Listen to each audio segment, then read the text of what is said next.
पहले पूरा संसार एक परिवार के समान था। अब टुकड़ों में बांटकर एक दूसरे से दूर हो चुका है। पहले बड़े बड़े दालनों आंगनों में सब मिलजुल कर रहते थे। अब छोटे छोटे डिब्बों जैसे घरों में जीवन समटने लगा है। अभी देखो जो उन्होंने ये बताया है सब कुछ कि मानव ने धरती पर आने पर कितना बवाल किया है। अपना अधिकार ही सबसे सबसे सारे जीवों से अपना अधिकार वो धरती पर मान रहा है। तो पहले पूरा संसार परिवार कैसा था, यहाँ उन्होंने इसका वर्णन किया है कि सभी लोग एक समान थे। एक दूसरे अभी कैसे हुआ एक दूसरे से दूर हो गए हैं। पहले बड़े बड़े दालनों यानी बड़े बड़े घरों आंगनों में लोग रहते थे, पर अभी छोटे छोटे डिब्बों जैसे घर में वो रहने लगे हैं। बढ़ती हुई आबादियों ने समंदर के पीछे सरकाना शुरू कर दिया है। पेड़ों को रास्ते से हटाना शुरू कर दिया है।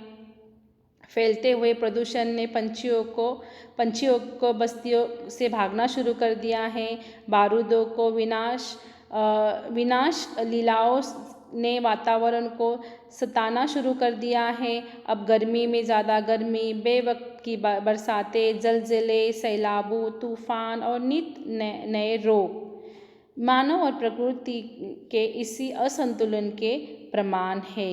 देखो ये सब कुछ जो भी है अभी हम जो भी फेस कर रहे हैं ये मानव निर्मित ही है। ये मानव ने ही बनाए हैं। प्रकृति ने कुछ भी मतलब बुरा कुछ नहीं सोचे। जैसे भूकंप होते हैं, बहुत सारी चीज़ें हम लोग बेवक्त बारिश होती है, बेवक्त गर्मी ज़्यादा हमें नज़र आती है। तो ये सब कुछ मानव निर्मित है। मानव ने प्रकृति से बहुत कुछ खिलवाड़ किया है, इसीलिए प्रकृति में इतने बदलाव हमें यहाँ नज़र आते हैं। जैसे यहाँ बढ़ती हुई आबादी, जैसे लोक संख्या ने तो धरती को बहुत ही झुलस कर रख दिया है। उसकी वजह से हमें ज़मीन कम दिखाई दे रही है, तो लोग समंदर में मिट्टी डाल कर ज़मीनें बना रही है। पेड़ों को रास्ते से काट रहे हैं, इसलिए हमें ऑक्सीजन की कमी हो रही है। प्रदूषण, हम जो गाड़ियाँ उसका इस्तेमाल करते हैं, सभी जगह प्रदूषण होते हैं। उसकी वजह से क्या हो रहा है, हमारी स्वास्थ्य में असर हो रहा है। पक्षियों को रहने के लिए जगह नहीं है क्योंकि पेड़ों को हम काट रहे हैं। बारूद और विनाश लीलाओं से वातावरण को सताना शुरू कर दिया है। पर कभी गर्मी ज़्यादा, कभी बारिश ज़्यादा, तो ये सारे जो भी ये गतिविधियाँ हो रही है प्रकृति में, ये सब कुछ मतलब असंतुलन, यानी जो होने वाला है उसी टाइम पे होगा तो ये ठीक है, पर जो होने वाला है उसी टाइम पे नहीं हो रहा है, वो बेवक्त हो रहा है। तो ये सब कुछ जो भी बनाया है ये मानव निर्मित ही है। नेचर की सहन शक्ति की एक सीमा होती है। नेचर के गुस्से का एक नमूना कुछ साल पहले मुंबई यानी बम्बई में देखने के लिए मिला था। यह नमूना इतना डरावना था कि बम्बई निवासी डरकर अपने अपने पूजा स्थल में अपने खुदाओं से प्रार्थना करने लगे। यानी जो ये नेचर यानी प्रकृति की सहन शक्ति, मतलब सभी की, इंसानों की भी, प्रकृति की, पक्षियों की भी सहन शक्ति, सहने की जो शक्ति है ना, एक लिमिट होती है। अगर वो उसको लिमिट को पार कर दे तो उसका हमें बहुत ही रौद्र रूप देखने के लिए मिलता है। तो ऐसे ही उन्होंने एक मुंबई का एक घटना के यहाँ डरावना रूप बताया है कि सभी लोग डर के मारे अपने अपने पूजा स्थल में जाकर खुदा से या उनके भगवान से प्रार्थना करने लगे। जैसे अभी का भी हमारा जो काल चल रहा है, कोरोना काल है, वो बहुत ही भयंकर काल है। इसमें भी मतलब मानव ने ही कुछ प्रकृति से खिलवाड़ की होगी, इसीलिए हमें ये बीमारी हमारी ओर आई है। कई सालों से बड़े बड़े बिल्डर समंदर को पीछे धकेल कर उसकी ज़मीन को हथिया रहे थे। बेचारा समंदर लगातार सिमटता जा रहा था। पहले उसने अपनी फैली हुई टांगें समेटी, फिर सिमट कर बैठ गया। फिर जगह कमी पड़ी तो उकड़ू बैठ गया, फिर खड़ा हो गया। जब खड़े रहने की जगह कम पड़ी तो उसे गुस्सा आ गया, और जो जितना बड़ा होता है उतना ही उसका गुस्सा आता है, परंतु आता है तो रोकना मुश्किल हो जाता है। देखो अभी यहाँ उन्होंने कि अभी जगह कम पड़ने लगी, तो मैंने आपको कहा कि समंदर में लोगों ने मिट्टी डालना शुरू किया। और जो आपको पता है दुबई जो है वो पूरा के पूरा समंदर के ऊपर ही है।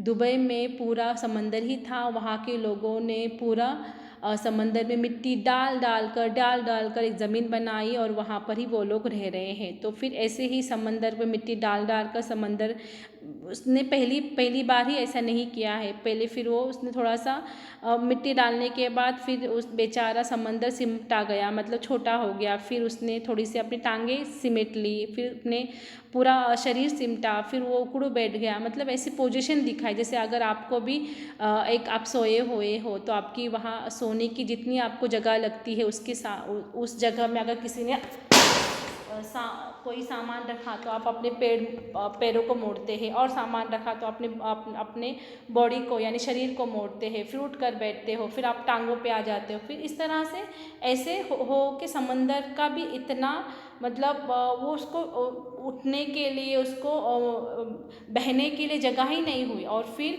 जो जितना बड़ा होता है उसको उतना ज़्यादा गुस्सा आता है, और फिर उसने वहाँ बहुत ही एक रुद्र रूप दिखाया, परंतु आता है तो वो रोकना मुश्किल हो जाता है। और यही हुआ, उसने एक रात अपनी लहरों पर दौड़ते हुए 3 जहाज़ों को उठाकर बच्चों की गेंद की तरह 3 दिशाओं में फेंक दिया।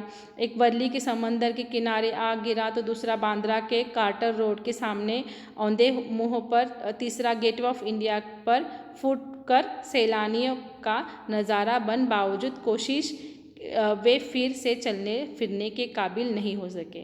मेरी माँ कहती है कि सूरज ढले आंगन के पेड़ों से पत्ते मत तोड़ो, पेड़ रुकिए, दिया बत्ती के वक्त फूलों को मत तोड़ो, फूल बद्दुआ देते हैं।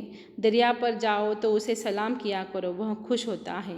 कबूतरों को मत सताया करो, जो हज़रत मोहम्मद के अजीज़ हैं। उन्होंने अपने मज़ार के नीले गुंबद पर घोंसले बनाने की इजाज़त दे रखी है।